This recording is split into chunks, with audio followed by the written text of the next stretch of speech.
Sarah's husband humiliated her at his law firm's anniversary gala, announcing to 200 attorneys that her little judge job was an embarrassment to his career. He called her a glorified referee for deadbeat parents while his colleagues laughed and raised their glasses. 3 weeks later, she looked up from her bench to see him standing before her, begging for custody of a child he'd hidden from her for 6 months. The story opens at the Riverside Grand Hotel ballroom on October 15. The law firm of Morrison, Caldwell and Associates is celebrating its 40th anniversary.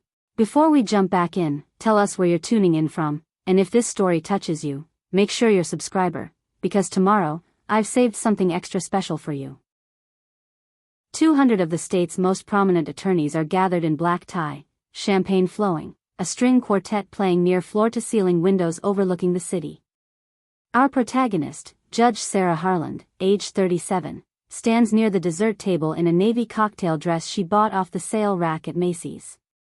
She's holding a glass of champagne she hasn't touched, watching her husband James Harland work the room with the confidence of someone who belongs.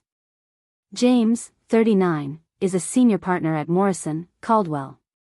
He specializes in corporate litigation, the kind that makes headlines and partners wealthy. He's in his element tonight, moving between clusters of attorneys, his hand always finding the small of someone's back, his laugh practiced and perfectly timed. Sarah notices Virginia Morrison, the founding partner's daughter and firm manager, whispering something to James. Virginia, 35, blonde, Yale Law, wearing what Sarah recognizes as a Valentino gown that costs more than Sarah's monthly salary. James laughs at whatever she said, his hand lingering on Virginia's arm a beat too long. The firm's managing partner, Gerard Caldwell, takes the microphone for toasts.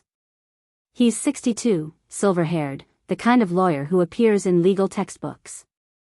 He begins recognizing top performers, calling them to the front.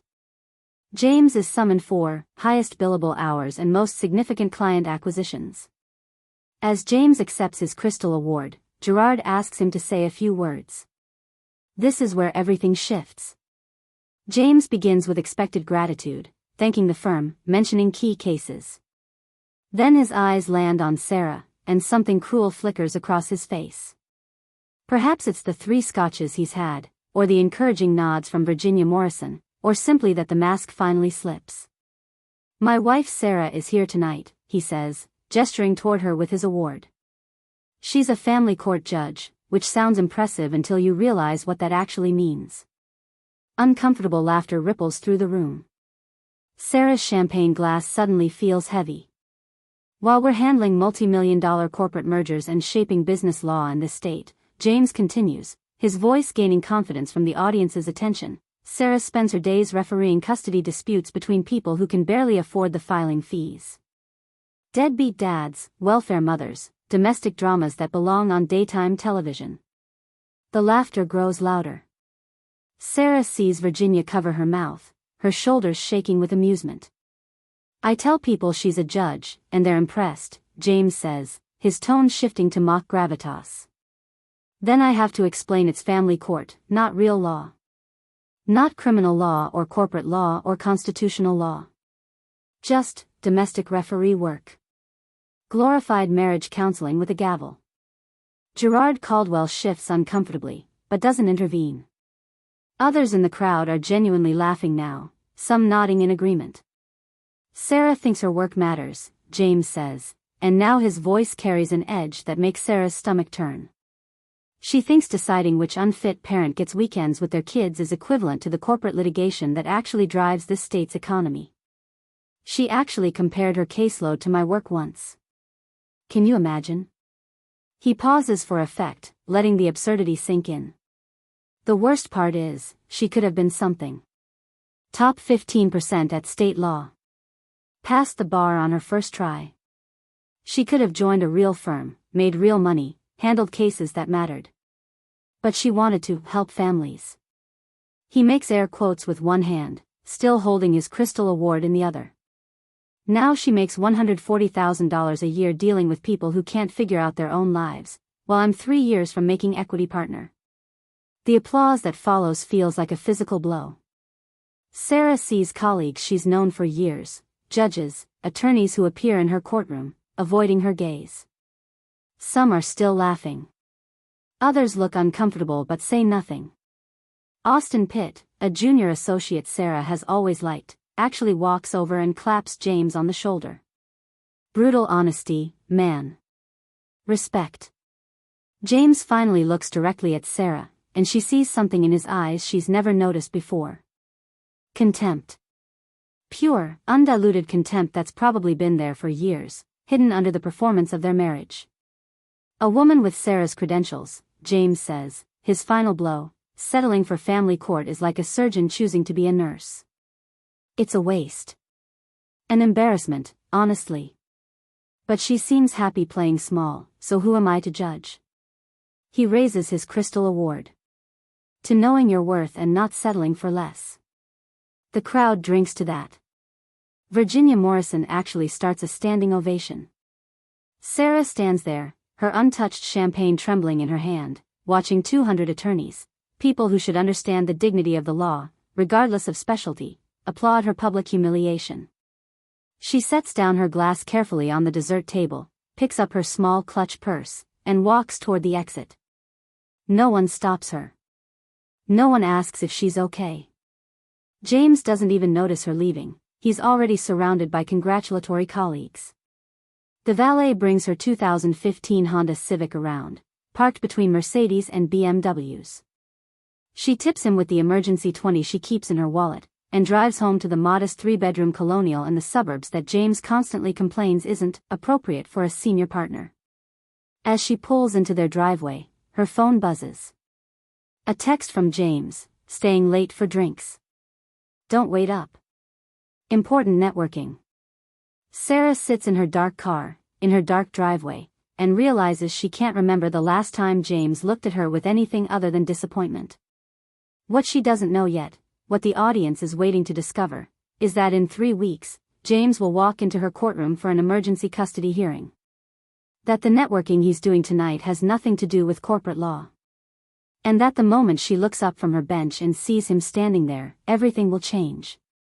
But for now, she just sits in her car, replaying the words, glorified referee, and embarrassment, on loop, wondering when exactly her husband started hating her for choosing to help families instead of corporations. Sarah wakes at 5:15 a.m. every morning, exactly 45 minutes before James. This wasn't always the schedule, but sometime over the past 3 years, it became an unspoken rule. James needs the master bathroom from 6 to 6:45 without interruption. He needs his coffee ready at 6:50, exactly 3 minutes before he leaves for his morning workout at the firm's private gym. The coffee ritual is specific. French press, not drip. Beans from that boutique roaster downtown that charges $28 a pound. Water heated to 200 degrees. James bought a thermometer to check her work after she made it too cool once. 4 minutes of steeping, not 3, not 5.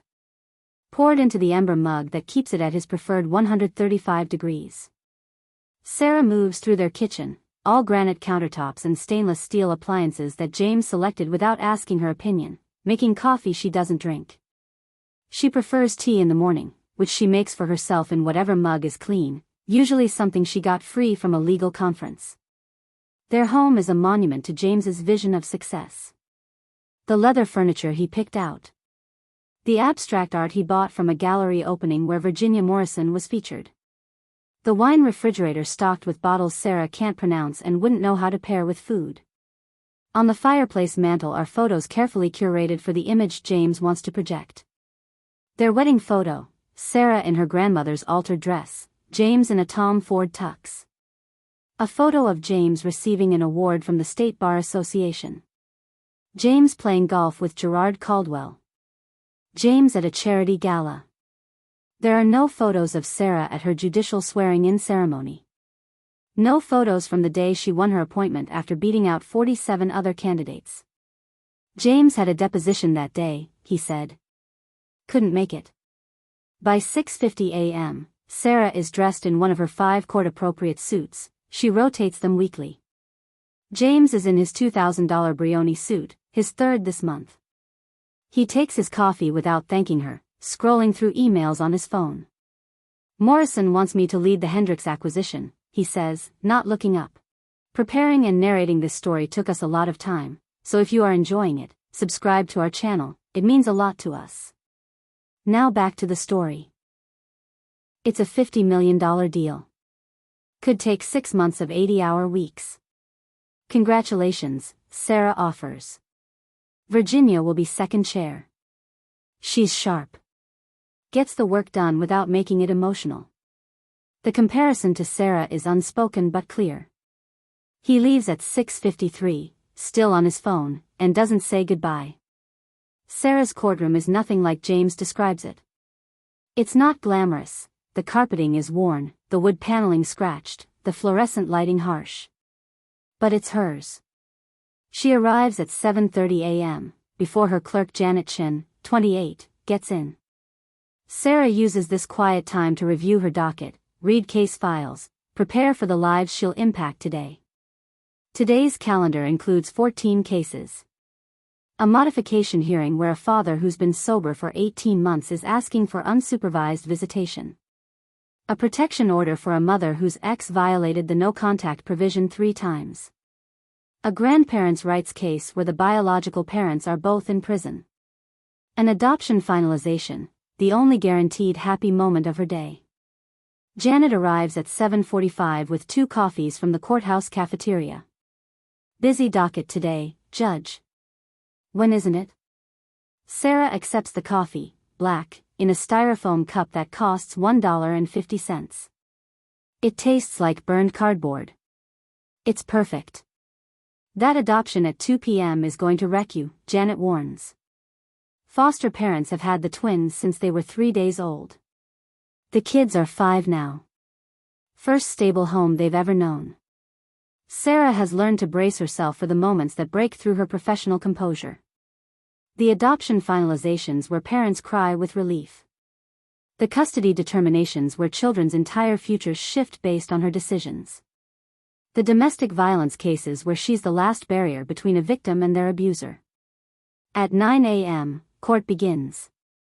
The first case is a modification hearing. The father, John Smith, 34, sits at the respondent's table in his Walmart work uniform, hands shaking as he addresses the court. He's been clean for 18 months, works 2 jobs, completed his parenting classes and anger management. His ex-wife's attorney, expensive, polished, argues that addiction is a lifelong disease and supervised visitation should continue. Sarah reviews the social worker's reports, the drug test results, the parenting class certificates. She sees a man fighting to be a father to his 6-year-old daughter. Mr. Smith, she says, I'm granting your motion for unsupervised visitation, starting with daytime visits and progressing to overnights after 90 days of compliance. You've done the work. Your daughter deserves to know you. John Smith breaks down crying. Thank you, Your Honor. Thank you. This is what James calls glorified refereeing. Sarah calls it changing lives. During lunch, Sarah eats a sandwich from home in her chambers while reviewing the afternoon docket. Her law school friend Janet St. George, a prosecutor in criminal court, stops by. Saw you at the Morrison Gala Saturday, Janet says carefully. James's speech was something. It was honest, apparently. It was cruel. Janet sits across from Sarah's desk. When's the last time he asked about your cases? When's the last time he treated your work as if it mattered? Sarah can't answer, because the truth is too pathetic. James stopped asking about her work around the time he made partner 2 years ago. Stopped pretending to care about the families she helps. Started referring to her job as, your little court, in conversations with friends. He's networking constantly, Sarah says instead. Late nights at the office, client dinners, golf with partners. He's building his career. And what are you building? Janet asks gently. Sarah looks around her chambers. The law books she's actually read. The framed thank you letters from families whose lives she's affected. The photo of her swearing in that she keeps here because it's not welcome at home. I'm building something he'll never understand, Sarah says quietly. At 2 p.m., the adoption finalization happens. The foster parents, middle-aged couple who've loved these twins through medical issues, developmental delays, and trauma, stand before her bench crying happy tears. The twins, 5 years old, hold new teddy bears and don't understand why everyone is crying. By the power vested in me by this state, Sarah says, I hereby grant this petition for adoption. These children are now legally and permanently yours. Congratulations. The courtroom erupts in applause. Janet Chen is crying. The social worker is crying. Sarah blinks back her own tears and thinks about James, probably in some conference room discussing corporate mergers, believing this moment of creating a family, is beneath him. She drives home that evening thinking about Janet's question. When's the last time James treated her work as if it mattered? The answer is never. Not once in their 7-year marriage has James treated her judicial career as legitimate, important, or worthy of respect. What Sarah doesn't know yet is that in 3 weeks, James will need her courtroom desperately. And she'll be the one deciding what matters. November 8th, 3 weeks after the gala. The State Bar Association holds quarterly luncheons at the Grandview Country Club, a sprawling estate with manicured golf courses and dining rooms that smell like old money and older traditions. It's where judges, attorneys, and legal professionals network under the guise of continuing education seminars. Sarah attends because it's expected. James attends because it's essential to his advancement. They arrive separately, James directly from the office, Sarah from courthouse. She's wearing her black suit, the one she reserves for these events because it's the newest. James is in charcoal gray Armani, talking to Virginia Morrison near the bar before Sarah even enters. The luncheon seating is assigned. Sarah finds herself at table 7 with other family court judges and legal aid attorneys. James is at table 2, the power table, with Gerard Caldwell, senior partners from competing firms, and a state Supreme Court justice. During the salad course, Judge Anna Johnson, 56, who presides over the family court in the Northern District, leans toward Sarah. I heard about James's speech at the Morrison Gala. I'm sorry. Sarah keeps her face neutral. Word travels. Honey, everyone heard about it. Virginia Morrison posted a video clip on the firm's social media. Partner James Harland keeping it real about work-life balance and career choices. Anna's voice drips with disgust. 20,000 views last I checked. Sarah's fork stops halfway to her mouth. She posted it? With laughing emojis. Anna pats Sarah's hand. The comments are split. Half think he's hilarious. Half think he's an asshole who doesn't respect his wife's career. But the damage is done. Every attorney in the state has seen you being humiliated. The salad tastes like sawdust now. Sarah glances toward table 2, where James is laughing at something Gerard said, completely at ease. Virginia sits 2 seats away, her phone on the table, probably monitoring engagement on her viral post. After lunch, there's a networking reception. Open bar, small talk, the careful dance of professional relationships. Sarah stands near the windows overlooking the golf course, holding a glass of white wine she won't drink, when she overhears a conversation from the cluster of attorneys behind her. James Harland has balls, I'll give him that. Male voice, unfamiliar. Saying what everyone thinks. Another man, laughing. Family court is basically small claims with custody disputes. His wife must be mortified. A woman's voice. Imagine your husband publicly dismissing your career like that. She should be mortified. The first man again. Sarah Harland could have clerked for appellate judges with her credentials. Instead, she's dealing with child support enforcement and protection orders. What a waste. James deserves better, the woman agrees. A senior partner at Morrison needs a wife who matches his trajectory. Someone sophisticated who understands the real legal world. Sarah turns slightly and sees 3 attorneys she doesn't recognize, all under 35, all dressed expensively. They haven't noticed her standing 6 feet away. Virginia Morrison would be perfect for him, one of the men says. She's brilliant, connected, and actually understands corporate law. Plus, she's available. Think there's something there? The woman asks, intrigued. Definitely chemistry. I've seen them at firm events. The way they look at each other. It's just a matter of time. Sarah walks away before they can notice her, her heels clicking on the marble floor louder than she intends. She finds the women's restroom, locks herself in a stall, and stands there breathing carefully, willing herself not to cry. When she emerges, she nearly collides with Virginia Morrison, who's reapplying lipstick at the mirror. Sarah, Virginia says, her smile sharp. Great luncheon, wasn't it? Lovely. Sarah washes her hands, avoiding eye contact. I wanted to apologize if James's speech caused any awkwardness. Virginia's tone suggests she's not sorry at all. He'd had a few drinks. You know how honest people get when they're relaxed. Honest, Sarah repeats flatly. Well, you know what I mean. Sometimes we say things we've been thinking but normally filter. Virginia caps her lipstick, studying Sarah in the mirror. For what it's worth, I think family court serves a purpose. Someone has to handle the cases real attorneys don't want. The insult is delivered with a smile, making it somehow worse. James is lucky to have you supporting his career, Virginia continues. Not every wife would be comfortable being the lesser earner, the lesser professional.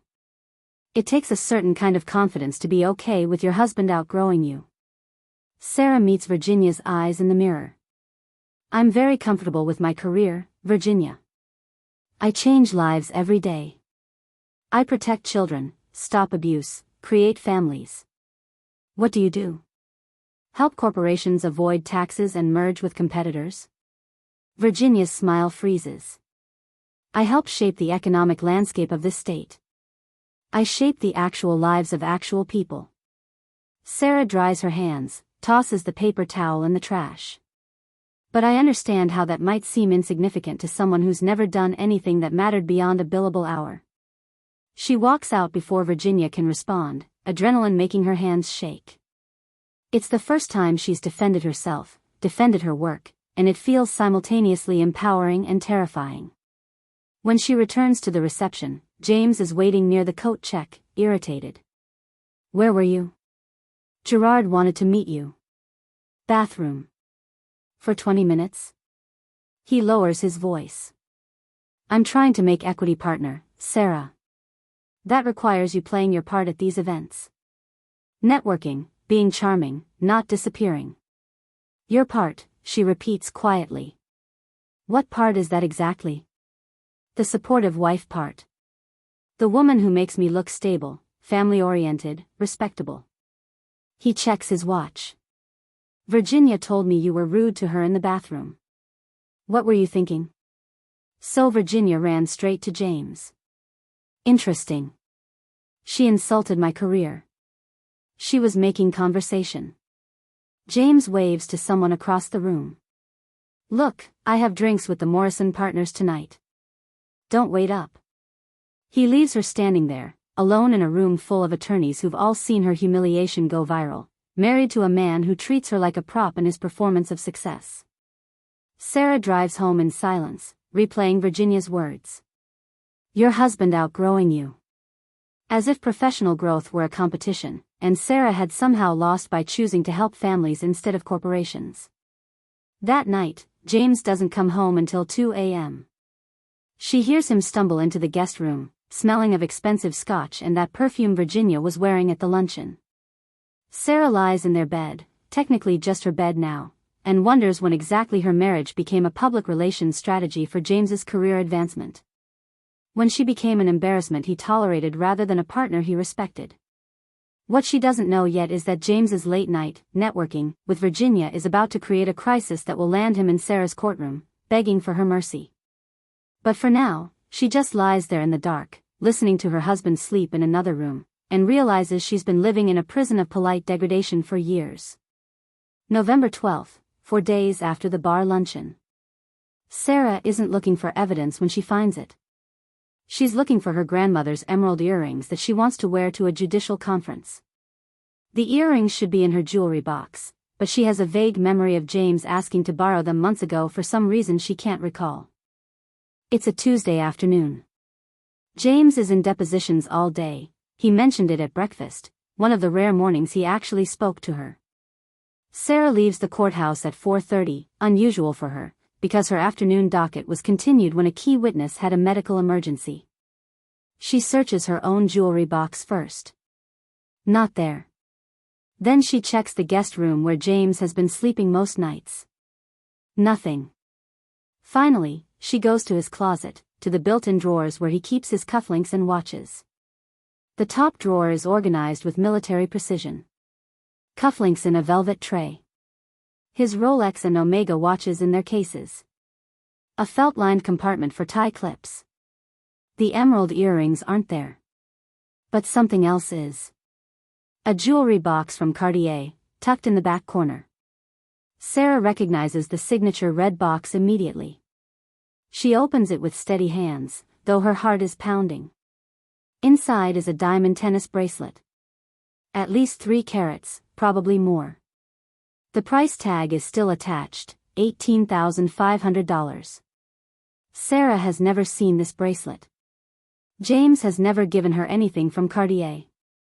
For their last anniversary 6 months ago, he gave her a gift card to Nordstrom with a note that said, "Buy yourself something nice," because he was too busy to shop. She photographs the bracelet with her phone, including the price tag and receipt tucked beneath the velvet lining. The receipt is dated 3 weeks ago. The day after the Bar Association luncheon. The purchase was made at 11 a.m., which means James left their morning argument, went to Cartier, and spent $18,500 on a bracelet for someone who isn't his wife. Sarah's hands are surprisingly steady as she returns the box exactly as she found it, making sure the drawer alignment matches perfectly. Years of evaluating evidence in court have trained her to document without emotion, to gather facts before drawing conclusions. She moves methodically through James's space now, no longer looking for her earrings but for truth. In his nightstand drawer, she finds a credit card statement that wasn't filed with their household bills. It's an American Express card in James's name that she didn't know existed. She photographs every page. The charges tell a story: the St. Regis Hotel, multiple dates over the past 4 months. Always checked in at 7 p.m., checked out by 11 p.m. short stays. Not business trips. Rendezvous. A restaurant called Maria, expensive Italian, $600 dinners for 2. 5 times in the past 3 months, always on nights James told her he was working late. Victoria's Secret, $800. Saks Fifth Avenue, women's clothing, $3,200. La Perla lingerie, $650. All purchases made on dates Sarah can cross-reference with her own calendar. Dates when James said he was in depositions, at client meetings, working on the Hendricks acquisition. Sarah's legal mind catalogs everything with clinical precision. Pattern of deception. Financial infidelity. Separate credit accounts hidden from spouse. Purchases inconsistent with marital relationship. In the back of his sock drawer, she finds a phone. Not his iPhone with the firm logo on the case. A Samsung Galaxy, cheap, the kind you'd buy at a convenience store for cash. A burner phone. She turns it on.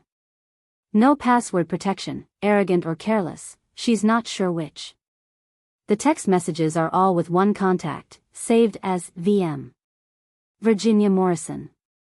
Sarah sits on the edge of the guest room bed and reads through 6 months of messages. Her brain shifts into judge mode, evaluating evidence, building a timeline, understanding the scope of betrayal. VM, can't wait for tonight. I bought something special from that boutique you mentioned. James, the red or the black? VM, both. You can decide which one stays on longer. The messages are explicit. Plans for hotel meetings. Complaints about James's wife: she's so beneath you. I don't know how you stand living with someone so mediocre. James's responses are worse. Sarah's comfortable, that's all. She doesn't challenge me. Doesn't inspire me. You make me want to be better. Another exchange from 2 months ago. VM, Gerard is considering you for equity partner. But he has concerns about optics. Family court judge wife doesn't project the right image for the firm's corporate practice. James, I'm working on that. Trust me. VM, working on what? Upgrading? James, something like that. Give me a few months. Sarah photographs everything. Every message, every photo Virginia sent, every exchange planning their affair. Her hands don't shake. She's done this before, collected evidence of marital betrayal for countless custody cases. She just never thought she'd be doing it for her own marriage. But it's the final exchange, from yesterday, that stops her breath. VM, doctor confirmed it today. I'm 12 weeks along.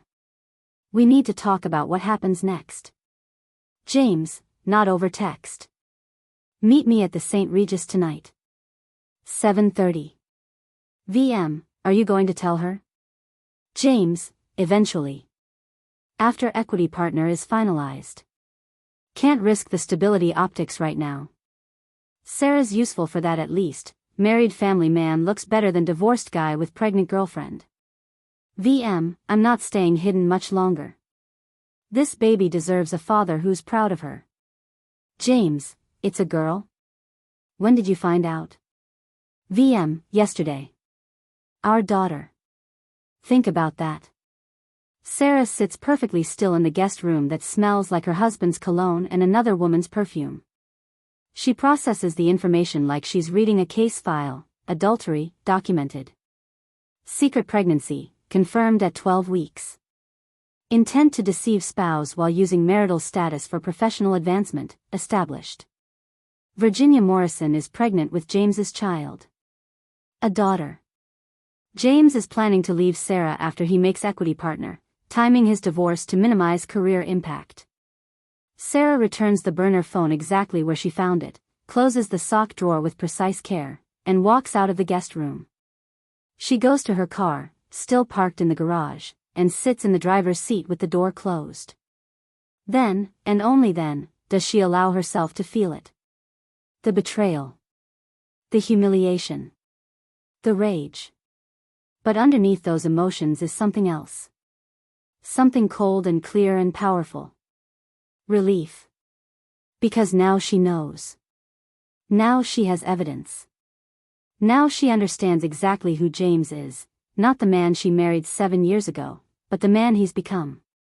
Or perhaps always was, and she was too in love to see it. Sarah pulls out her personal phone and creates a new folder in her photos. She labels it, Tax Documents 2024. Then she transfers every photograph she took in James's room, every page of that hidden credit card statement, every text message from the burner phone. She's documented everything. Every hotel charge, every gift, every explicit message, every planning conversation about hiding his pregnant girlfriend until his partnership is secure. Sarah starts her car and drives to her chambers at the courthouse, empty at 6 p.m., and sits at her desk in the gathering darkness. Tomorrow, James will wake up thinking nothing has changed. Thinking his wife is still the accommodating woman who makes his coffee at 6:50 a.m., who tolerates his contempt, who exists on the margins of his life. But everything has changed. Sarah Harland, family court judge, has just collected enough evidence to destroy her husband's career, his reputation, and his carefully planned future. She just doesn't know yet that she won't need to destroy him. In less than 3 weeks, he'll walk into her courtroom, and she'll have something far more powerful than revenge. She'll have legal authority over his fate. November 13th, the day after discovery. Sarah doesn't sleep that night. Instead, she sits at her kitchen table with a cup of tea and her laptop, doing what she does best, researching legal precedent and building a case. First, she needs to understand her own position. She opens the locked drawer in her home office where she keeps important documents and pulls out their prenuptial agreement. James insisted on it before the wedding, said it was standard for anyone in corporate law. His firm's attorneys drafted it. Sarah, fresh out of law school and in love, signed it without her own counsel reviewing it. Stupid. She knows better now. She reads through the 22 pages with her judicial eye, the one trained to spot loopholes and implications. Most of it protects James's assets, his partnership stake, his retirement accounts, his expected inheritance from his wealthy parents. Sarah gets almost nothing in the event of divorce, barely more than she came into the marriage with. But on page 16, in section 8.3, she finds something interesting. Infidelity clause. If either of them cheated and it could be proven with solid evidence, physical relationship, financial support of the affair partner, the prenup became worthless.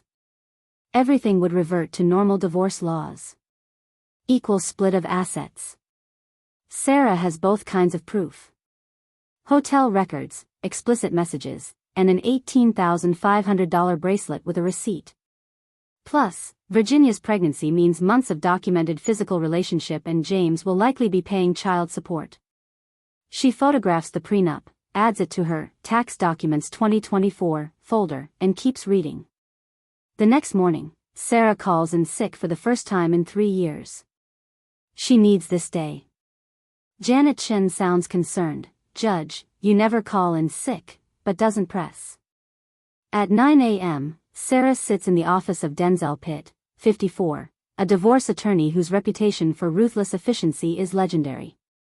She's seen him in her courtroom dozens of times, representing clients in contentious custody battles. He's sharp, relentless, and expensive. His office is in a converted brownstone in the historic district, all dark wood and leather furniture. Professional but not ostentatious. Denzel himself is a tall black man with graying temples and reading glasses that make him look professorial.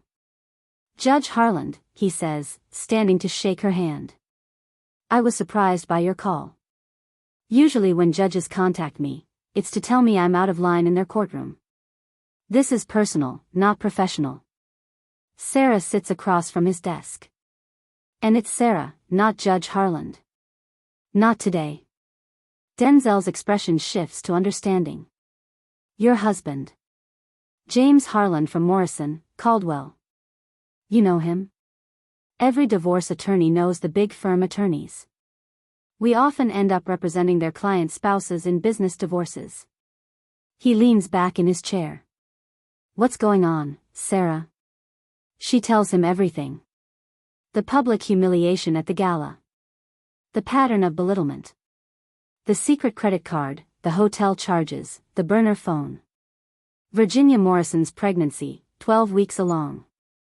James's plan to wait until after his equity partnership to leave her. Denzel listens without interrupting, occasionally making notes on a legal pad. When she finishes, he's quiet for a moment. You have documented evidence of all this? Sarah pulls out her phone, opens her photo folder. Every text message, every credit card charge, every hotel receipt. I also have the prenup with the infidelity clause. Denzel scrolls through the photos, his expression darkening. This is airtight. The prenup becomes void. You're entitled to equal distribution of all marital assets. Given his income and your evidence of his affair, you're looking at substantial alimony. I don't want his money, Sarah says quietly. I want my dignity back. I want him to understand that the career he mocked, the work he called meaningless, that I have power he never saw coming. Revenge isn't usually the goal in divorce proceedings. It's not revenge. It's justice. Sarah meets his eyes. He's humiliated me publicly, betrayed me privately, and planned to use me as window dressing for his partnership before discarding me. I want him to face consequences. Denzel taps his pen against his legal pad. The challenge is timing. If you file now, he'll know you discovered his affair. He'll prepare, hide assets, coordinate with Virginia. The element of surprise is powerful in divorce proceedings. So what do you suggest? We prepare everything. I draft the papers, we organize your evidence, we establish your separate finances. But we don't file until the moment of maximum impact. He pauses. Is there any event coming up where filing would be particularly memorable? Sarah thinks about James's partnership track. Gerard Caldwell mentioned that equity partner decisions happen in January, 3 months away. The firm announces new partners at a big ceremony, family invited, press coverage for the major appointments. He's up for equity partner in January. The announcement is usually the second week. Perfect. We file the day of the announcement. He shows up to accept his partnership with his pregnant mistress, and gets served divorce papers in front of everyone. Denzel smiles grimly. Poetic justice. But Sarah is thinking about something else. Something she realized while reading through James's texts about Virginia's pregnancy. Denzel, if Virginia Morrison is pregnant with James's child, and they're unmarried, what happens regarding custody and support? They'd need to establish paternity, then work out a custody arrangement. Usually through family court. He stops, understanding dawning. Your family court. I handle custody cases in this district. Unless James specifically requests recusal, and he'd have to give a reason, there's a chance that you'd be assigned his custody case. Denzel laughs, actually laughs. That would be the universe's greatest irony. Sarah doesn't laugh. She's thinking about probabilities, case assignments, the random rotation system her court uses. The odds aren't great, but they're not impossible either. I need something else, she says. I need a forensic accountant. Someone who can trace financial assets, find hidden accounts, document monetary infidelity. I know someone. Janet St. George's sister, actually. Rachel St. George specializes in divorce financial investigations. She's excellent. Sarah knows Janet from law school, from their occasional lunches at the courthouse. She didn't know Janet had a sister in forensic accounting. Can you set up a meeting? I'll call her today. Denzel makes a note. Sarah, I have to ask, are you sure about this? Once we start this process, there's no going back. Your marriage is over. My marriage has been over for years, Sarah says. I just finally have proof. She leaves Denzel's office feeling something she hasn't felt in months. Power. Agency. Control over her own narrative.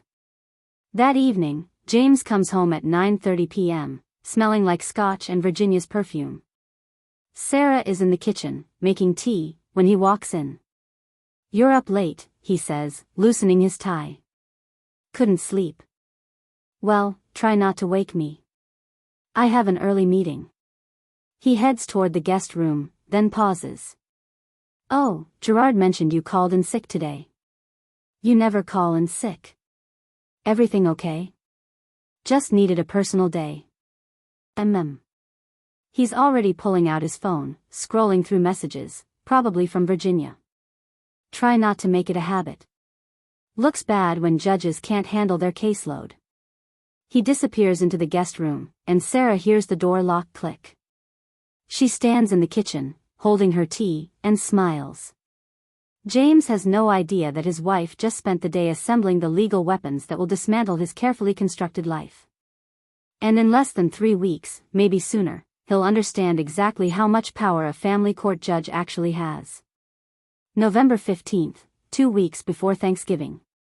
Rachel St. George meets Sarah at a coffee shop 20 miles outside the city, far enough that no one from James's firm or the courthouse will accidentally see them. Rachel is 42, sharp-featured with steel gray hair she wears in a practical pixie cut, wearing jeans and a blazer that suggests business casual without trying too hard. Janet told me you needed help, Rachel says, ordering them both coffee. She also said your husband is a piece of work.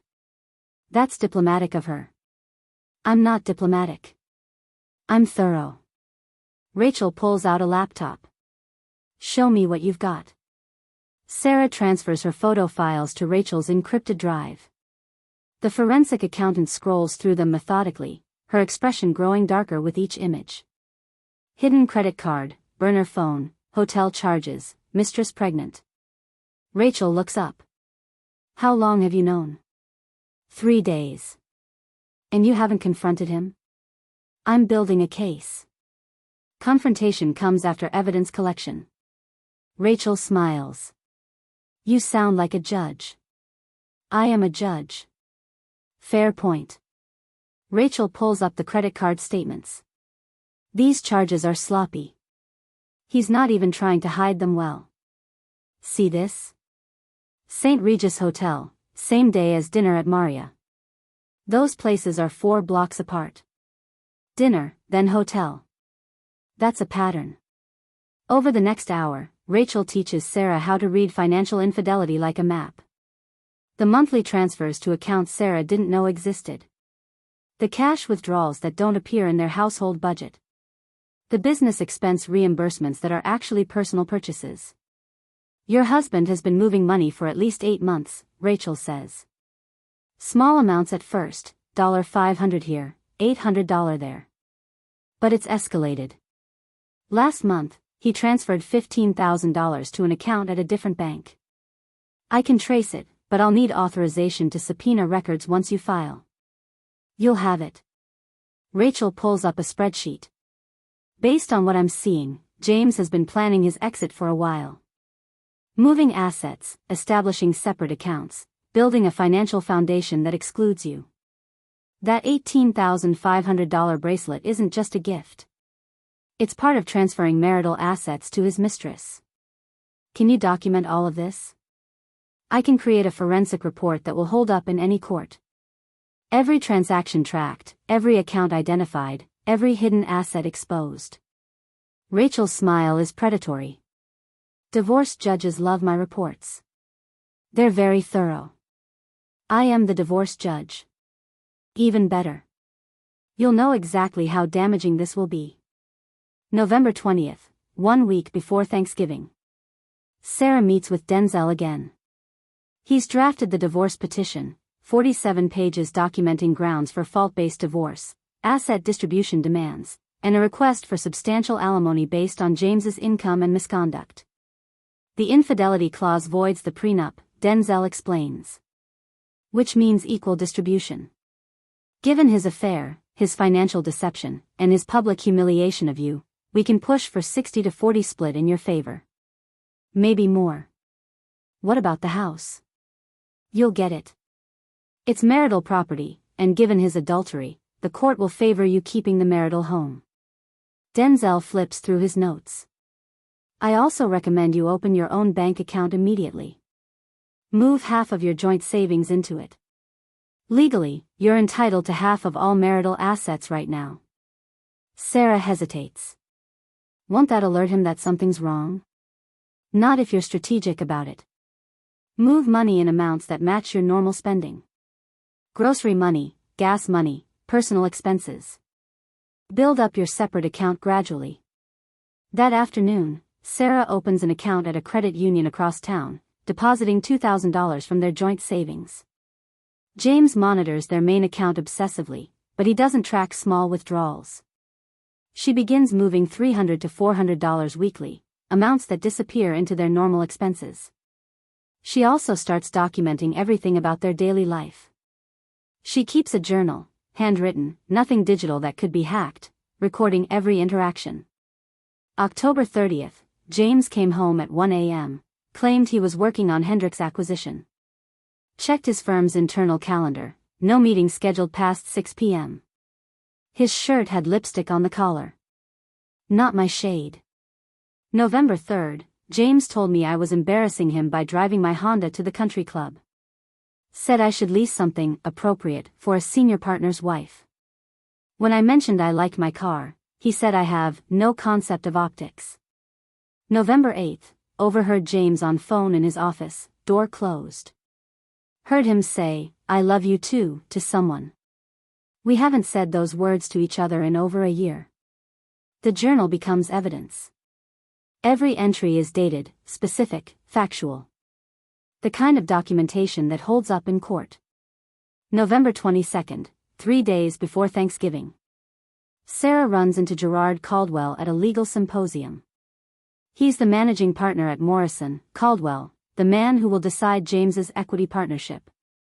He's also been practicing law for 35 years and has a reputation for valuing integrity above all else. Sarah, Gerard says warmly. I've been meaning to call you. I want to apologize for James's speech at our anniversary gala. It was inappropriate and disrespectful. Thank you, Gerard. I mean it. What he said about family court, about your work, it was wrong. Gerard lowers his voice. Between us, some of the partners have expressed concerns about James's judgment lately. The speech was one issue. There have been others. Sarah's heart quickens. Others? Boundary issues with staff. Nothing actionable yet, but concerning. Late nights at the office that don't match his billing hours. Some irregularities in his expense reports. Gerard looks uncomfortable. We're conducting a quiet internal review before making the equity partner decision. I wanted you to know that his behavior hasn't gone unnoticed. This is information Sarah wasn't expecting. James's firm is already investigating him, already questioning his judgment. If they discover his affair with Virginia Morrison, the firm manager, technically his subordinate in the administrative hierarchy, before Sarah files for divorce, James could lose more than his marriage. He could lose his partnership entirely. Gerard, Sarah says carefully, family court judges see many cases where attorneys' personal behavior impacts their professional credibility. Integrity matters, in court, in firms, in marriages. Sometimes people present one image publicly while living very differently in private. Gerard studies her face. Are you telling me something, Sarah? I'm telling you that integrity matters. And sometimes the truth takes time to surface. I appreciate that wisdom. Gerard hands her his business card. If you ever need anything, please call me directly. I've always respected your work, Sarah. Family court judges handle some of the most important cases in our legal system. James should have recognized that. Sarah takes the card, understanding what Gerard is really offering. An ally. A potential witness. Someone who already doubts James and might be receptive to uncomfortable truths. That evening, Sarah adds Gerard's card to her growing file of evidence and resources. She has documented proof of James's affair. Financial evidence of asset hiding and marital fund misappropriation. A forensic accountant building a comprehensive report. A divorce attorney drafting ironclad papers. Her own financial independence established. A journal documenting months of emotional abuse. And now, a managing partner who's already questioning James's judgment. She's building more than a divorce case.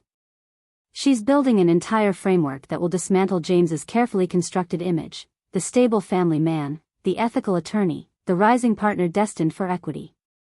In 3 weeks, she'll file papers. In 3 weeks, James's world will detonate. But first, she has to survive Thanksgiving. November 28th, Thanksgiving. The Harlan family Thanksgiving is held at James's parents' estate in Greenwich, a sprawling colonial with 6 bedrooms and a formal dining room that seats 16. Sarah has attended this dinner for 7 years, each one more suffocating than the last. Margaret Harland, James's mother, is 64, impeccably dressed in St. John knits, her hair colored the same blonde it's been for 30 years. She's old money, boarding school educated, the kind of woman who uses summer as a verb. Richard Harland, James's father, 67, is a retired corporate attorney who made partner at 32 and expects everyone else to match his trajectory. They've never hidden their disappointment in Sarah. Sarah and James drive separately. He has work to finish and will arrive late. Sarah arrives at 2 p.m. as instructed, carrying a homemade apple pie that took her 3 hours to make. Margaret will serve it politely while explaining that her caterer prepared a proper dessert. Sarah, darling, Margaret air kisses near her cheek. You're so flushed. November weather doesn't agree with you, does it? You should try that spa I mentioned. They do wonders with seasonal complexion issues. Translation: you look tired and poor. The living room is already full. James's brother Austin Harland, 35, a hedge fund manager, with his wife Claire, 33, who doesn't work because managing our household is a full-time job. James's sister Elizabeth, 29, a junior partner at a different corporate firm, with her fiancé Thomas, who's in private equity. Everyone is drinking champagne except Sarah, who takes sparkling water because she needs to stay sharp. Sarah, Elizabeth says, her smile tight. Still at family court? I keep thinking you'll move to something more substantial. Criminal court, maybe. Or corporate law. I'm happy where I am. Of course you are. Claire touches Sarah's arm with false sympathy. Not everyone needs to be ambitious. Someone has to handle the small cases. Austin joins them, holding a scotch. James mentioned you called in sick last month. Everything okay? Job getting overwhelming? Just needed a personal day. Austin exchanges glances with Elizabeth. James said you've been distant lately. Marriage trouble? Sarah forces a smile. James works very hard. We're both busy. Too busy for children, apparently, Margaret interjects, joining their circle. You've been married 7 years, Sarah. Most women your age have at least one child by now. Are you waiting for something? The question lands like an accusation. Sarah has heard variations of it every Thanksgiving, every Christmas, every family gathering. The implication is always the same: she's failing at her primary purpose. We haven't felt the timing was right, Sarah says, the lie automatic. Timing is never right, dear. You just have to commit. Margaret's smile doesn't reach her eyes. James deserves to be a father. He'd be wonderful at it. I do hope you're not being selfish about this. Before Sarah can respond, James arrives. He's wearing a cashmere sweater Sarah's never seen, probably another gift from Virginia, and he looks relaxed in a way he never does at home. Sorry I'm late. Client emergency. He kisses his mother's cheek, shakes his father's hand, and barely glances at Sarah. What did I miss? We were just discussing children, Margaret says pointedly. Ah. James pours himself a drink. Yes, well. We'll see what happens. The way he says it, the dismissive tone, makes Sarah's stomach turn. He's already planning his future with Virginia and their daughter. This family, these people, they'll welcome Virginia with open arms once James divorces that mediocre wife who chose family court over corporate success. Dinner is excruciating. The table is set with china that's been in the Harland family for 4 generations. Crystal glasses for multiple wines. Silver that requires polishing.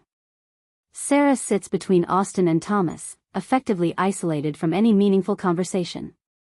Richard, at the head of the table, leads the discussion. Business. Politics. The economy. Corporate mergers. Everything James loves, everything Sarah's work is irrelevant to. James tells us you're handling an interesting caseload, Richard says, though his tone suggests nothing Sarah does could be interesting. Must be fulfilling, helping those less fortunate. It is. Sad, though. Margaret cuts her turkey with precise movements. All those broken families. All that dysfunction. I couldn't bear to be exposed to that kind of mess every day. How do you cope? I help fix the mess. That's the point of family court. But does it really fix anything? Elizabeth asks. I mean, people who end up in family court are already failures at relationships. You're just sorting through the wreckage. Sarah sets down her fork carefully. I protect children from abuse. I establish custody arrangements that prioritize child welfare. I enforce support orders that keep families housed and fed. I grant adoptions that create permanent homes. That's not sorting wreckage. That's changing lives. The table goes quiet. The Harlands aren't accustomed to Sarah defending herself. How passionate, Margaret says finally. Though I do think family court attracts a certain clientele. Not the kind of people we typically interact with. The kind of people who need justice most, Sarah replies. James laughs, actually laughs. See what I deal with? Sarah thinks every custody dispute is some noble cause. She doesn't understand that most cases are just people who can't manage their own lives. That's not true. Isn't it? James refills his wine. Be honest, Sarah. How many of your cases are the same people back every 6 months because they can't follow basic court orders?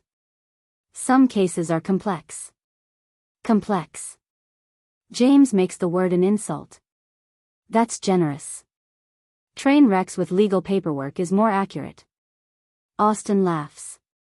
Elizabeth smirks. Claire looks uncomfortable but says nothing. Richard clears his throat. Well, someone has to handle those cases. We're grateful for public servants willing to do the work the rest of us avoid. No one toasts Sarah. No one acknowledges her work, her achievements, her 7 years on the bench making decisions that affect hundreds of families. She sits there, invisible, while her husband and his family celebrate a partnership that's being built on lies, infidelity, and the systematic erasure of her worth. After dinner, while the women clear plates, because the Harlans maintain certain, traditional values, Margaret corners Sarah in the kitchen. I want to be direct with you, Margaret says, her voice low. James is about to enter a very important phase of his career. Equity partner comes with scrutiny. His life will be examined, his finances, his reputation, his family situation. I understand. Do you? Margaret's smile is sharp. Because a family court judge wife is already questionable. It suggests James couldn't attract someone more appropriate. Someone who understands corporate culture, who can entertain properly, who enhances rather than diminishes his image. Sarah meets her mother-in-law's eyes. Are you asking me to quit my job? I'm asking you to consider what's best for your husband. You've had your little career. You've proven you can work. But now it's time to think about supporting James's success. Perhaps stepping back from the bench, focusing on family, being the wife he needs. The audacity takes Sarah's breath away. This woman, who's never worked a day in her life, is suggesting Sarah abandon her judicial career to play supporting role in James's performance of success. I'm not quitting my job, Sarah says quietly. Then you're being selfish. Margaret's voice hardens. James deserves better than a stubborn wife who won't prioritize his needs. If you truly loved him, you'd want him to succeed.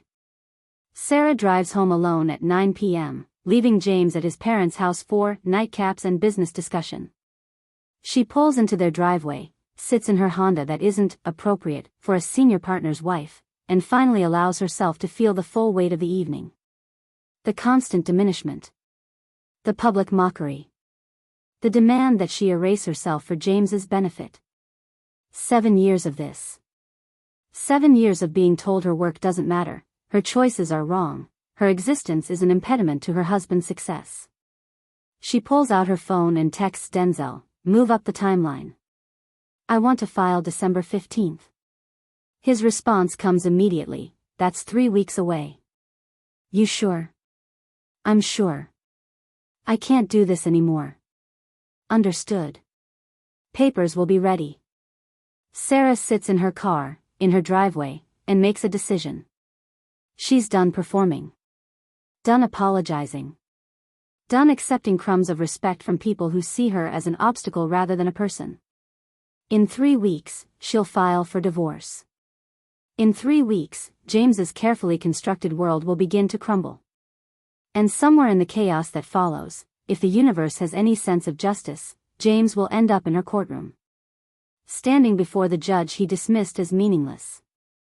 Begging for mercy in the court he called glorified refereeing.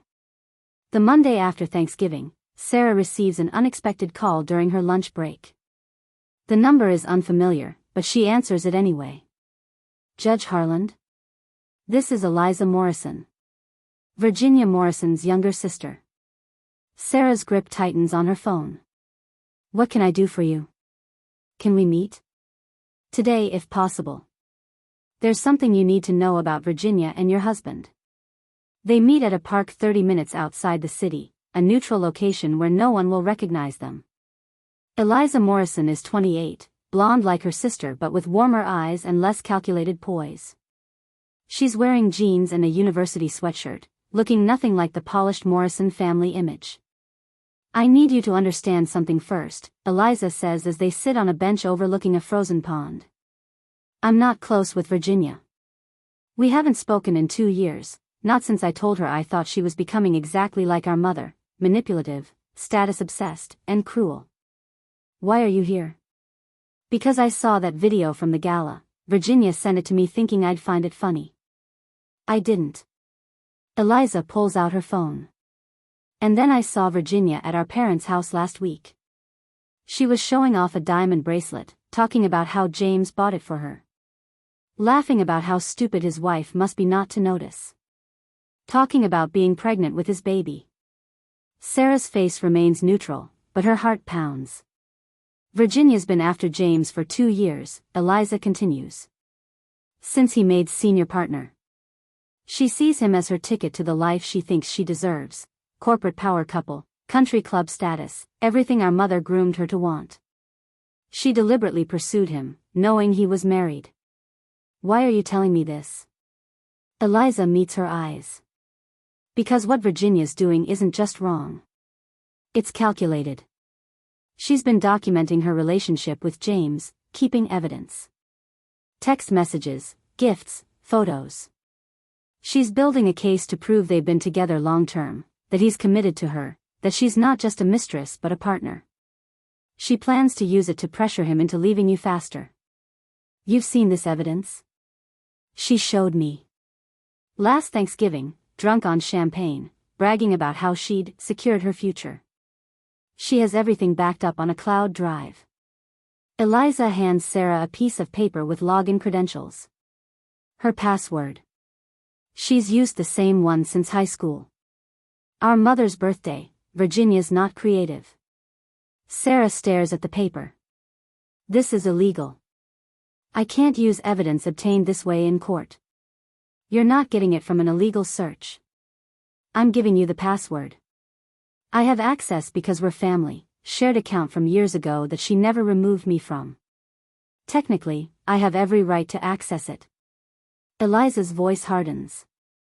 Virginia is destroying your marriage and bragging about it. She's using a child, my niece, as a weapon. I think you deserve to know exactly what you're dealing with. That evening, Sarah logs into the cloud account from her personal laptop. What she finds is more damaging than she imagined. Photos of James and Virginia dating back 18 months, dinners, hotel rooms, weekend trips Sarah thought were client meetings. Videos Virginia took of James sleeping, captioned with things like, "my future," and "soon." Screenshots of their explicit messages, organized by date. A spreadsheet tracking every gift James bought her, every hotel stay, every expense. Virginia has been documenting everything. But there's something else. An email thread between Virginia and her mother, Patricia Morrison. Virginia, James is getting cold feet about leaving Sarah before his partnership is finalized. He's worried about optics. Patricia, use the baby. Men don't abandon pregnant women, not publicly. It's terrible PR, force his hand after the partnership announcement. Make him choose between his corporate image with a family court judge wife or his future with you and his daughter. Virginia, what if he chooses her? Patricia, he won't. You're younger, more sophisticated, better connected. You're carrying his child.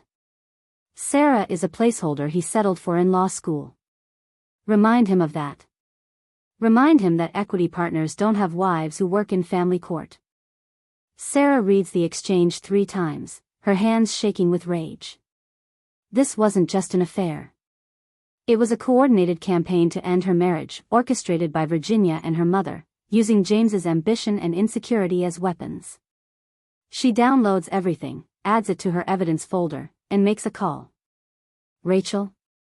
I need you to analyze some financial data I just acquired. And I need you to trace some gifts, specifically, I want to know if James used marital assets to purchase them. The next day, Sarah meets with Judge Anna Johnson, the senior family court judge who'd warned her about the viral video from the gala. They have coffee in Anna's chambers after the courthouse closes. I need advice, Sarah says. Off the record, judge to judge. Anna listens to everything, the affair, the pregnancy now confirmed at 12 weeks, Virginia's evidence collection, the conspiracy between Virginia and her mother. When Sarah finishes, Anna sits back in her chair. You're planning to file for divorce. December 15th. And there's a chance, given the pregnancy and custody issues that will arise, that James might end up in your courtroom. Yes. Anna considers this carefully. Technically, you wouldn't have to recuse yourself unless James files a motion alleging bias. The fact that he's your husband creates a conflict, but the fact that he publicly humiliated you, had an affair, and is now facing the consequences doesn't automatically disqualify you from hearing cases involving him. But ethically? Ethically, it's complicated. Anna leans forward. Here's what I'll say. If James Harland ends up in your courtroom seeking custody or support arrangements for a child born from his extramarital affair, he has the right to request a different judge. But if he doesn't request it, if he's arrogant enough to think he can walk into your courtroom and you'll favor him because of your history together, then he's a fool who deserves whatever judgment you render. You think I should hear his case if it comes to me? I think the universe has a sense of humor. Anna smiles grimly. And I think a man who called family court judges meaningless should learn exactly how much power those judges have. Sarah's final meeting is with Gerard Caldwell. She calls his office directly, using the card he gave her at the symposium. His secretary puts her through immediately. Sarah, what can I do for you? Gerard, you mentioned the firm was conducting a review of James's conduct. I have information that might be relevant to that review. Silence on the other end, then, what kind of information? The kind that involves a relationship with a subordinate employee, misuse of firm resources, and potential ethics violations that could expose the firm to liability. Can you come to my office tomorrow morning? 7 a.m., before anyone else arrives. The next morning, Sarah sits across from Gerard in his corner office and shows him everything. The credit card statements showing hotel charges during work hours. The gifts purchased with what appears to be firm expense reimbursements. The text messages between James and Virginia discussing using firm conference rooms for their encounters. The email from Virginia's mother discussing James's partnership and his family court judge wife. Gerard's face darkens with each revelation. Virginia Morrison is our firm manager. She reports to the partners committee. A relationship between her and a senior partner seeking equity status is a massive ethics violation. The power dynamic alone creates liability. I thought you should know before making partnership decisions. This changes everything. Gerard closes the file. Sarah, I appreciate you bringing this to me. I know it can't be easy. It's necessary. Your firm deserves to know who they're considering for promotion. She leaves Gerard's office knowing she's just detonated another bomb under James's career. The partnership he's counting on, the equity status that's supposed to justify all his sacrifices, is now in jeopardy. Gerard Caldwell has been conducting his internal review for 2 weeks since Sarah's visit to his office. Between her evidence and whatever else the partners committee has uncovered, James's path to equity partnership is rapidly disappearing. By the time Sarah returns to her chambers, she has assembled a complete coalition. Denzel Pitt preparing divorce papers. Rachel St. George documenting financial infidelity. Eliza Morrison providing insider evidence. Judge Anna Johnson offering judicial guidance. Gerard Caldwell investigating firm ethics violations. And she has evidence that would destroy James in any court in the country. All that's left is waiting for December 15th, when she'll file papers that will shatter his world. But the universe, it turns out, has other plans. Sarah doesn't have to wait until December 15th. On December 11th, a Wednesday morning, she's reviewing her docket when Janet Shin knocks on her chamber's door with an unusual expression, somewhere between shock and barely suppressed amusement. Judge, there's an emergency custody hearing that just got filed. It came in at 8:45 this morning, marked urgent. The petitioner is requesting an immediate temporary order. Who's the petitioner? Janet hands her the file, and Sarah's world tilts. Morrison versus Harland. Petitioner, Virginia Morrison. Respondent, James Harland. Sarah opens the file with hands that have suddenly gone cold. Virginia is seeking emergency sole custody and a protection order. The petition claims James has become erratic, threatening, and potentially dangerous after learning about the pregnancy. She's requesting immediate temporary custody, supervised visitation only, and an order preventing James from contacting her except through attorneys. The hearing is scheduled for 2 p.m. today. In Sarah's courtroom. This can't be coincidence, Janet says quietly. There are 4 family court judges in this district.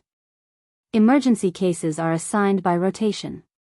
Today was your rotation day, but still, the odds of his case landing on your docket are exactly 25%. Sarah reads through Virginia's petition. The claims are explosive. She alleges James became violent when she told him she was keeping the baby. That he threatened to make her disappear if she pursued custody. That he showed up at her apartment at midnight, drunk, demanding she get an abortion. Sarah knows James. He's cruel, dismissive, unfaithful, but violent.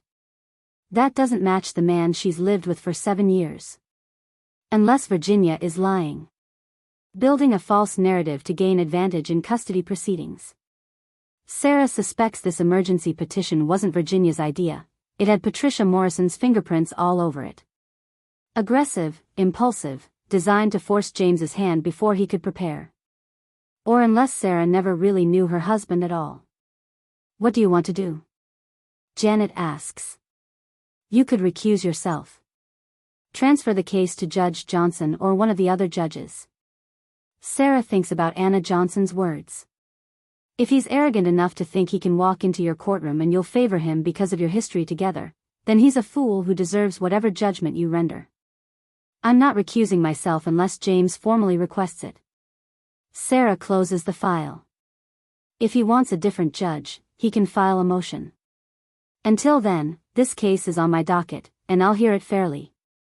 Judge Harlan presiding over her own husband's custody case. Janet shakes her head. This is either brilliant or completely insane. It's justice, Sarah says quietly. At 1:45 p.m., Sarah takes the bench. Her courtroom is fuller than usual. Word has spread through the courthouse about this hearing. Several attorneys are in the gallery, ostensibly waiting for their own cases but really here to watch the drama unfold. At 1:55 p.m., Virginia Morrison enters with her attorney, Marcus Webb, a high-priced custody litigator known for aggressive tactics. Virginia is dressed demurely, navy suit, minimal jewelry, subtle makeup that emphasizes her pregnancy. She's playing the vulnerable expectant mother perfectly. At 2 p.m., James rushes in with his attorney, Garrett Morrose, a criminal defense lawyer rather than a family law specialist. James looks nothing like his usual polished self, his suit wrinkled, tie askew, unshaven. His eyes are bloodshot. The past 48 hours since Virginia filed her petition had clearly broken through his carefully maintained image. When he sees Sarah on the bench, his face goes white. Your Honor, Garrett stands immediately. I need to request an immediate continuance and change of venue. The respondent has only just learned that his wife is the presiding judge, and this presents an obvious conflict of interest. Sarah's voice is perfectly calm. Mr. Morrose, are you filing a formal motion for recusal? Yes, Your Honor. Obviously. On what grounds? On the grounds that Judge Harlan is married to my client. She cannot possibly be impartial in a case involving her own husband. Sarah looks directly at James. He's staring at her with an expression she can't quite read, shock, fear, and something that might be the first glimmer of understanding. Mr. Morrose, your client has appeared in my courtroom before. He's represented clients in custody matters here at least a dozen times over the past 3 years. He knows the judges in this district. He knows that emergency hearings are assigned by rotation. He knew there was a 25% chance this case would be assigned to me. Sarah pauses. Did your client inform you of his relationship to me before this hearing? Garrett looks at James, who's gone pale. He may have mentioned it. May have. He said his wife was a family court judge in this district. I didn't realize he meant you specifically. So your client brought you into a hearing knowing his wife was one of 4 possible judges, didn't disclose which judge specifically, and is now claiming surprise when his case landed on my docket. Sarah's tone is ice. That sounds less like an unforeseen conflict and more like strategic gamesmanship. Marcus Webb, Virginia's attorney, stands. Your Honor, if I may. My client had no knowledge of the relationship between the respondent and Your Honor. She filed this emergency petition in good faith, seeking protection for herself and her unborn child. She should not be penalized because the respondent failed to disclose his marital relationship to the court. Noted. Sarah looks at James. Mr. Harland, stand up. James stands slowly, his attorney rising beside him. Mr. Harland, you are an attorney licensed to practice in this state. You've appeared in family court numerous times. You understand court procedures, conflict of interest rules, and the proper protocol for requesting recusal. Sarah's voice could cut glass. Did you or did you not know that filing an emergency petition in this district meant a 25% chance of your case being assigned to me? James's jaw works. Yes, Your Honor. And did you instruct your attorney to file any preemptive motion for recusal or change of venue? No, Your Honor. Why not? The courtroom is silent. Every attorney present leans forward, waiting for his answer. I didn't think. James starts, then stops. I thought perhaps you would recuse yourself automatically. You thought I would remove myself from a case without being asked, simply to make your situation more comfortable. Sarah's smile is cold. Mr. Harland, I've presided over thousands of cases in this courtroom. Custody disputes, protection orders, paternity actions. I've heard testimony from violent abusers, neglectful parents, and people facing the worst moments of their lives. I've never recused myself without proper legal cause. Your Honor, surely your personal relationship with the respondent creates bias. Garrett begins. My personal relationship with Mr. Harland is currently the subject of pending divorce proceedings, Sarah interrupts. As of this morning, I filed for dissolution of marriage citing adultery, financial infidelity, and irreconcilable differences. My attorney is serving papers to Mr. Harland's residence as we speak. The courtroom erupts in whispers. James staggers slightly, gripping the table. So you see, Mr. Morrose, I have no personal interest in protecting your client. If anything, my pending divorce gives me every reason to recuse myself, but not for the reasons you think. Sarah straightens papers on her bench. However, I'm not recusing myself. Mr. Harland will receive the same fair hearing I provide every respondent in this courtroom. No more, no less. She looks at James, and for the first time in 7 years, she sees real fear in his eyes. Now then, Sarah continues. Ms. Morrison has filed an emergency petition for temporary custody and a protection order. Mr. Harland, you have the right to request a different judge through proper channels. You have the right to file a formal motion for recusal citing specific grounds for bias. But if you choose to proceed with this hearing today, in my courtroom, you will receive fair treatment under the law. Sarah pauses, letting the weight of the moment settle. What is your decision, Mr. Harland? Do you wish to proceed, or do you wish to request a continuance while you file proper recusal motions? James looks at his attorney, then at Virginia, then back at Sarah. She can see the calculation in his eyes. If he requests recusal, he delays the hearing, but admits weakness. If he proceeds, he's betting that Sarah will be too professional to let personal feelings affect her judgment. He's betting on the integrity he spent years mocking. We'll proceed, Your Honor, James says finally. Sarah nods. Very well. Ms. Morrison, please present your case. Virginia's attorney presents her case with theatrical precision. She takes the stand, crying delicately as she describes James's alleged threats, his midnight appearances at her apartment, his demand that she terminate the pregnancy. He told me I was ruining his life, Virginia testifies, dabbing her eyes with tissue. He said his career, his reputation, everything would be destroyed if people found out about us. He grabbed my arm so hard it left bruises. Marcus Webb produces photos, Virginia's arm showing faint discoloration that could be bruises or could be anything. Medical records from an emergency room visit 3 days ago where Virginia reported emotional distress and fear for safety. Ms. Morrison, Sarah says calmly, when did your relationship with Mr. Harland begin? Virginia hesitates. About 6 months ago, Your Honor. 6 months. Sarah pulls up the evidence file Eliza Morrison provided. I have photographs of you and Mr. Harland at a restaurant called Maria dated 18 months ago. Text messages between you discussing your relationship dating back even further. Which timeline is accurate? Misrepresenting. Marcus Webb stands. Your Honor, the timeline of the relationship isn't relevant to today's emergency petition. It's entirely relevant, Sarah interrupts. Ms. Morrison is seeking a protection order based on claims of threatening behavior. Her credibility is central to that determination.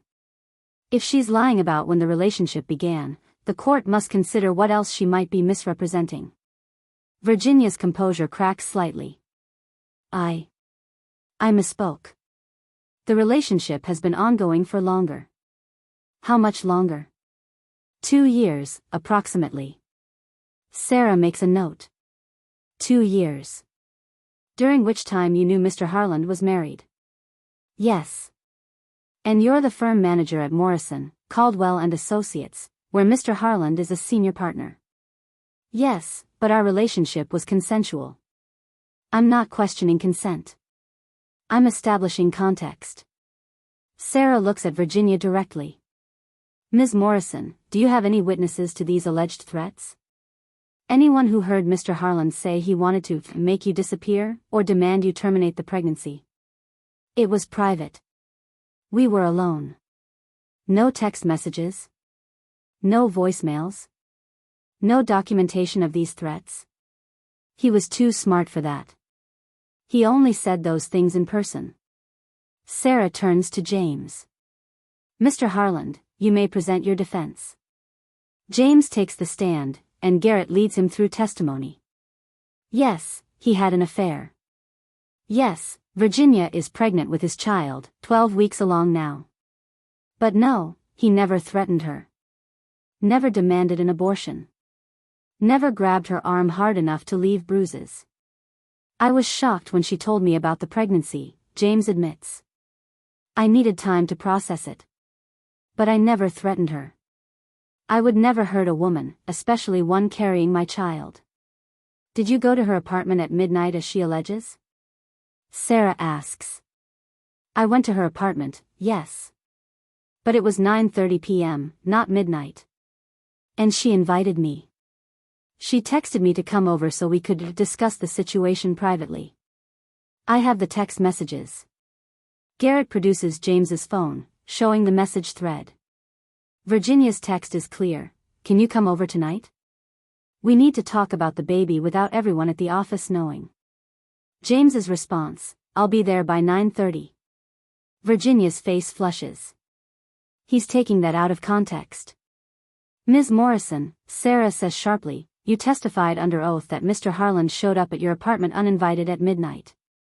Are you now saying you invited him and that the time was 9:30 p.m.? Silence. Answer the question, Ms. Morrison. I invited him, yes. But I felt threatened by his behavior when he arrived. Sarah reviews the medical records from Virginia's ER visit. These records indicate you reported emotional distress, but no physical injuries were documented beyond the bruising on your arm. The attending physician noted the bruises were superficial and consistent with normal daily activities or minor contact. There's no medical evidence supporting your claim of assault. Marcus Webb tries again. Your Honor, my client is 12 weeks pregnant and genuinely fearful. Your client, Sarah interrupts, has presented testimony that contradicts documented evidence. She's misrepresented the timeline of her relationship, lied about the circumstances of Mr. Harland's visit to her home, and provided medical records that don't support her allegations of physical violence. Sarah closes the file and looks at both parties. Here's what I see. 2 adults engaged in a consensual extramarital affair for approximately 2 years. A pregnancy resulted.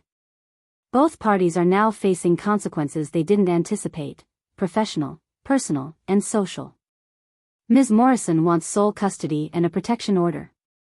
Mr. Harland wants shared custody and no restrictions. She pauses, letting the weight of her words settle. Ms. Morrison, your emergency petition is denied. The evidence doesn't support allegations of domestic violence or threats justifying a protection order. Your testimony has been inconsistent and contradicted by documentary evidence.